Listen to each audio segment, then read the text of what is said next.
আসসালামু আলাইকুম, কেমন আছেন সবাই? আশা করি অনেক ভালো আছেন। ফেনী এবং নোয়াখালী ভেসে যাচ্ছে বন্যাতে। কালকের তুলনায় নোয়াখালীর অবস্থা আজকে খুবই খারাপ। গত 15 ঘন্টার ভিতরেও 2 থেকে 2.5 ফিট পানি বেড়েছে নোয়াখালীতে।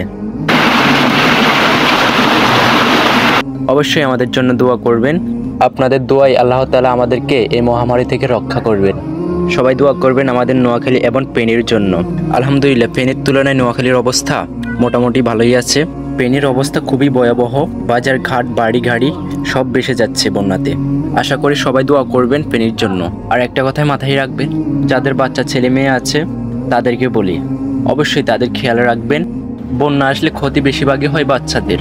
আল্লাহ না করুক অনেক বাচ্চা মারা যেতেও পারে বন্যাতে, তাই বাচ্চাদের দিকে খেয়াল রাখবেন। সবাই দোয়া করবেন আমাদের নোয়াখালী এবং ফেনীর জন্য। আর একটা কথা বারবার বলি, নিজের ছেলে মেয়েদের দিকে খেয়াল রাখবেন। এই বন্যার জন্য তাদের জন্য কোনো ক্ষতি না হয় সেই ব্যবস্থা করে রাখবেন। আশা করি সবাই ভালো থাকবেন, সুস্থ থাকবেন। কে কোন জেলা থেকে দেখতেছেন অবশ্যই জানাবেন। আপনাদের জেলা কিংবা গ্রামের অবস্থা কেমন সেটাও জানাবেন। নেক্সট ভিডিও পাওয়ার জন্য অবশ্যই সাবস্ক্রাইব কিংবা ফলো করে রাখবেন। আসসালামু আলাইকুম।